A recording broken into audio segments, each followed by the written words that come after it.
It all kicked off on a Saturday, one of those days when the sun strikes a perfect balance, not too scorching, not too timid, and my only agenda was to fuss over my vegetable garden while tuning into my favorite podcast about quirky crimes.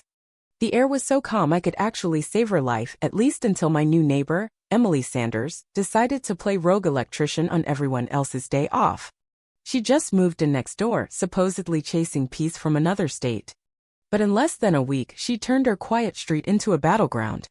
She nitpicked everything: barking dogs, chirping crickets, even the shade of someone's roof. By Thursday, she'd fired off 3 informal notices through the HOA about practices misaligned with the neighborhood's serene vibe. I chuckle, her own house didn't even have curtains, yet she was out here acting like she ran a gated estate. So far, so tolerable. Everyone's got their quirks. But trouble brews when quirks spill over fences, literally. That Saturday, as I was knee-deep in my garden, I heard a sharp clunk, like something heavy smacking metal. I figured it was the wind, but when I strolled to the edge of my yard, I caught the most brazen scene since I moved here. An orange extension cord, long and loud, naked over my fence, plugged into my outdoor outlet. First, I thought it was a mix-up. Maybe someone nearby got their wires crossed, I reasoned. But tracing the cord with my eyes, I saw it led straight to Emily's backyard, hooked to her house with makeshift clips, like some low-budget heist. There was even duct tape slapped on parts of it, screaming amateur hour. I went back to my chair, took a deep breath, sipped some water, and decided to play detective. I flipped on the power meter I'd installed on that outlet. Call it paranoia, but I like to keep tabs on my electricity. Within 5 minutes, the numbers spiked. Someone was guzzling juice, and not for a desk lamp. This was heavy duty. I crept to the side of my lot and peeked over the fence. There was Emily yapping on her phone, laughing while an industrial fan roared in her yard. Her garage AC was humming, and a tacky little fountain pump gurgled away. She was levying like she owned a beach resort, except I was footing the bill. I didn't confront her. Instead, I calmly unplugged the cord. Then I headed to my shed, where I keep my special projects. I've got a knack for tinkering with gadgets that annoy only those who've earned it. One gem? A noise device I whipped up years ago, legal, HOA approved, and perfect for scaring raccoons off crops. I call it the startle box. It unleashes a loud pop, a quick siren, and a puff of compressed air. No harm, just a jolt loud enough to wake the block. I hooked the cord to a timed circuit, set the delay, tucked the box behind a crate near the shed, and waited. Emily would try again, I was sure of it. People like her always do, thinking no one's got the guts to push back. Sure enough, half an hour later, I heard the cord snap back over the fence. She didn't even wait for dusk. I sat tight, watching the meter tick. The system sensed the load, counted down, and BM. The sound was like a firecracker mixed with a tire blowout. The siren wailed for 2 seconds, the air blast kicked up dust, and the cord shot back into her yard like it had been launched by a slingshot. Emily's scream could have starred in a soap opera. 2 dogs started howling. She bolted inside like she'd been chased by bees. From my spot, I saw faint smoke, the cord sprawled in her grass, and then silence. The whole street heard it. Folks poked their heads out, but no one pieced it together. Emily? Vanished. No sign of her that day or the next. I slapped a sign on my outlet. Power's not free. Neither's patience. By Sunday, the neighborhood was buzzing about 2 things: the bakery's new lemon cake and the mystery blast near my fence. The cake gossip faded fast. The explosion became street lore. Emily's house, usually blaring some forced Zen playlist, went dead quiet. Curtains drawn, no cat in the window, gone full hermit. But anyone who's dealt with her type knows that never lasts. By 4 p.m., she made her first move, an email titled, "Breach of Neighborly Conduct, Request for Mediation." I didn't even open it. The subject alone reeked of entitlement. But she wasn't done. 2 days later, she was loitering by my gate, pretending to check her phone while eyeing my yard like she was appraising it. When she caught me watching, she scurried off like she'd missed a bus. That walk screamed revenge. Friday brought her next stunt, an anonymous flyer in everyone's mailboxes titled, "Threats to Our Peaceful Energy." It was a wordy mess, accusing certain residents of using hostile devices to disrupt harmony. One line hinted at me, "We must resist those who weaponize power with noise." Subtle as a brick. But the neighborhood didn't bite.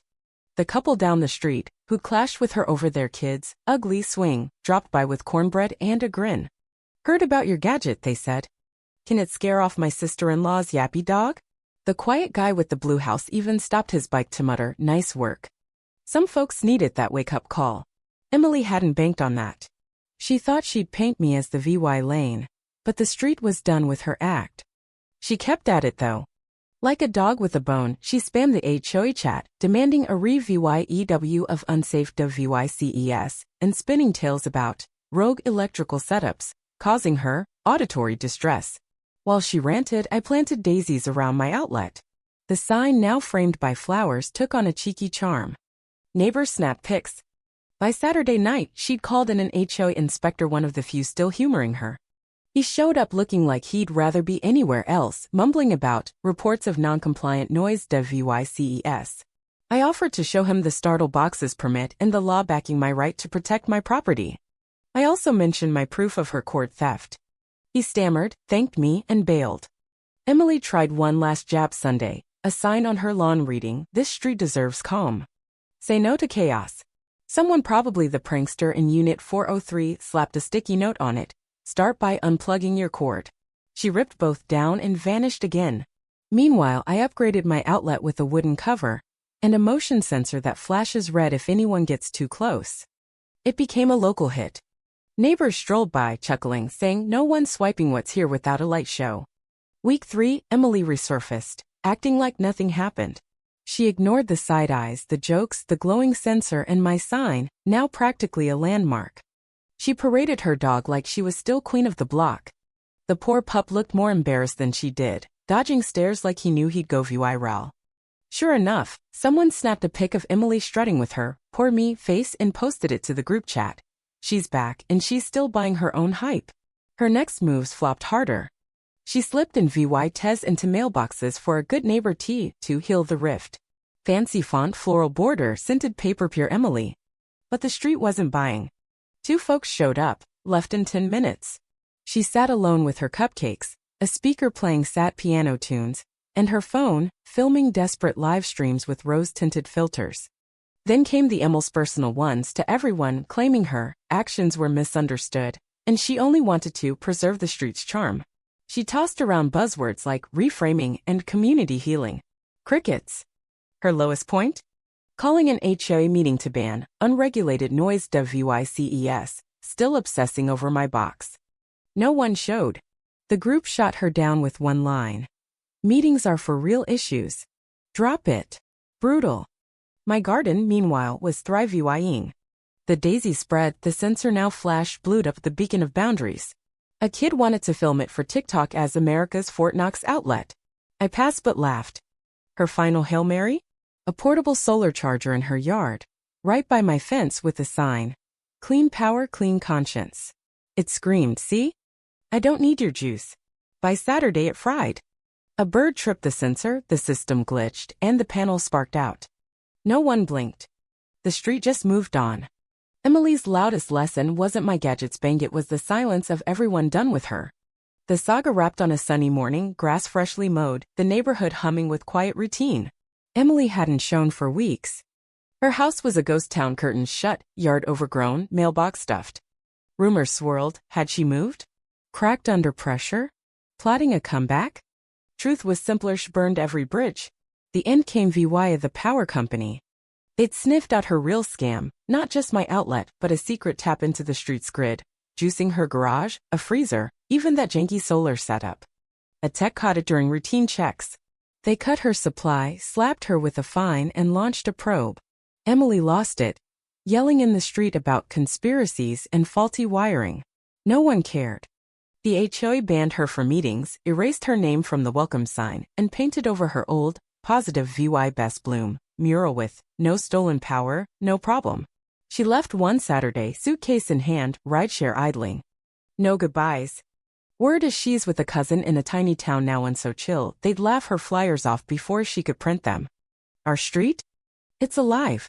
The park's got a bright swing, dogs run free Sundays, and we've got bi-weekly barbecues with smoky grills and loud laughs. Neighbors swap seeds, tools, even fence-building tipskates that welcome, not DVYda. My outlet's still there, sign a bit faded but firm, power's not free. Neither's patience. No one tests it. The daisies keep blooming and the sensor glows blue. Everyone gets the hint.